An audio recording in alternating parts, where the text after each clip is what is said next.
Chapo, happy Wednesday. Hate to do this way, but I'm not going to get to see you at all this week because you're taking Friday to meet your friends from Arizona. So the only way I know to do this is to just kind of record a short video for you and go over some things. Ignore my scar over here.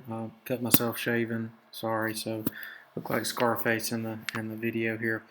Um, just want to go over with you some things about the Maudie Prine service. I know that you understand that that was not up to par, that was not up to our Hathorn standard. So let me just point out some things that concern me and go over some resolutions that we can make sure prevent that kind of thing from happening again. Okay, some issues. First issue is I think there's a major lack of communication about the condition of the body. Um, the family didn't at all seem to approve of the lipstick that got put on her, and uh, you know, David got confused in the back. Yes, I understand that. He's at fault for that. But as the director, you're the one who actually sat down with the family and should have known exactly what they wanted on her, makeup wise, hair wise, lipstick. Now you should.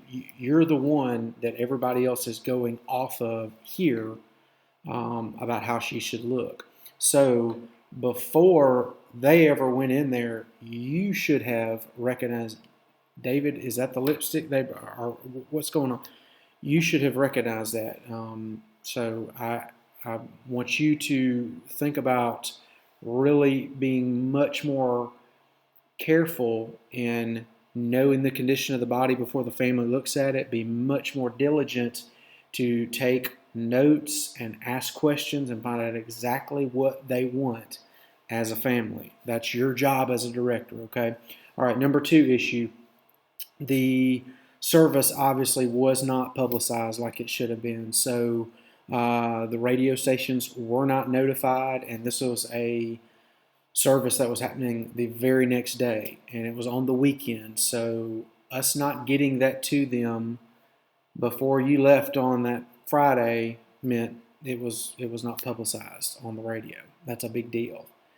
Also, the escort was not lined up. I think it's my understanding the escort didn't didn't make it, which would stand to reason because you didn't call them until Saturday morning. So you've got to make sure that's lined up a day in advance. You've got to make sure that you're not just calling the City of Columbia. You have got to email that form to them. You called them on one service we had this week.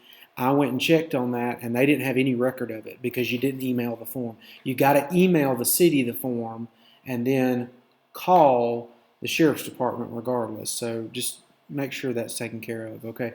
Issue number three with the service. Talking with David, talking with Reggie, there was apparently pretty big lack of continuity between y'all, handling some things, especially at the end.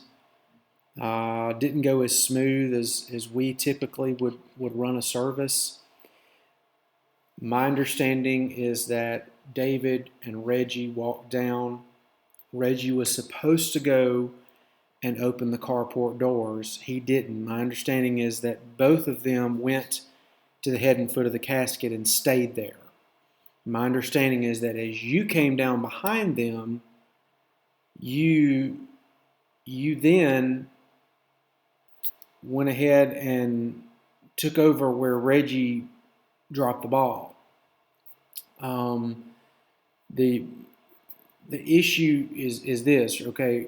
Reggie didn't know what was going on, which we know is becoming more and more and more of an issue. So you're responsible for him knowing what's going on. But the other issue is when you have to step in and perform his duties like you did, and you go open the doors, and then you go open the hearse, you've left the family unattended.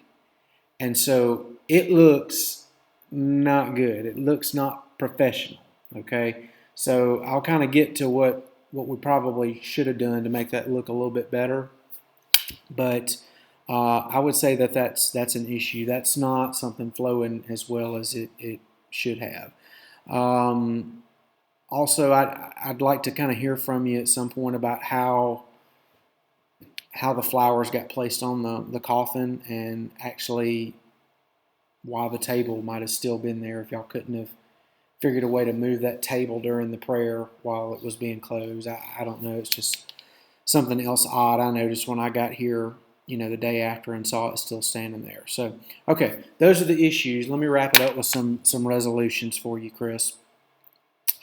First of all, I think really simply, you have got to follow the outline of the arrangement conference. That 2-page document that has outlined how to do the arrangement conference, what to bring up first, what to bring up next. It's got places for you to put notes, ask specific questions. You have got to learn to follow that to the T, okay? It doesn't matter if I'm sitting in here with you, if Chris Turnage is sitting in here with you. By the way, I'm not planning on having him sitting right up under you anymore. I know that's a distraction to you, but regardless, you have to follow the outline. The outline is there for a reason. There are different things on that outline that we all discussed I want y'all doing. Finding out about the condition of the body, finding out the ministers and their phone numbers so you can call them and nail down an order of service. A lot of details that I want you following. So, resolution number 1, follow that outline to a T. Don't leave anything out, okay? Number 2 resolution, follow the checklist, the yellow checklist. If you follow that checklist to the T in order, there wouldn't be some of the issues that you encountered as a part of the service. I mean, the whole reason that it's numbered 1, 2, 3, 4, 5, 6, and it's numbered in priority like that is so that nobody walks out of here in the evening without having accomplished bare minimum 1, 2, and 3. Okay? Before you walk out of here, you have to have done those 3 things. You've got to have taken up the money. You've got to have notified the home office and Miss Charlotte about what you did. And you've got to have nailed down the obituary, the times, and you got to have your escort, all that stuff. That's got to be done before you leave. Got to be. And, I'm hearing in my ear David saying, I told him to do it, I told him to do it. So you can imagine my perspective. I know you told him to do it. I don't know why he didn't do it. So I'm telling you something you already know, Chris. Just follow the checklist. It's there to help you, okay? Don't let other things distract you from doing the simple thing of following the checklist. It's there to help you. Okay, number 3, third resolution is over-communicate. Talk to your team over and over and over and over again. Do not assume Reggie Turnage knows what to do. Don't assume David Hathorn knows what you're going to do. Talk it out. And I got to do that too. But you've got to replay it in your mind, and they've got to replay it in their minds so that you don't have this situation pop up where he forgot what to do or he didn't understand what to do. I'll take it a step further with you. Probably what I think would have looked better when you walked down Saturday and you notice he was just standing there, rather than you leaving the family and going and doing his job, what I would suggest next time is you just kind of go up to him, whisper in his ear, and just say, hey, can you go ahead, get the doors, open those, and then open the hearse and come back. And just, he'll figure it out. He'll go do that. And then you can ask everybody to stand. You can go ahead and ask the minister to come down, dismiss him, dismiss the pallbearers. So that would have, nobody would have really noticed anything different there. But you stepping out of your spot and just going to do what he should have done That is noticeable. I mean, that's noticeable to anybody who never goes to a lot of funerals. Somebody they're saying like, why are those two guys just standing there and this little guy's doing everything? That makes sense. So just something to think about. Okay, we've got to communicate. Okay, listen, brother, love you. We got to get some things corrected. Want us to make sure that we're on point with every service. I'm disheartened because this was a service I trusted you to handle when I wasn't going to be here, and I felt like there was a lot of mistakes that happened. So, hey, let's get this cleaned up. Let's not let this stuff happen again. Okay. Thanks for all you do. Love you, care about you, and I'll get back with you. Okay.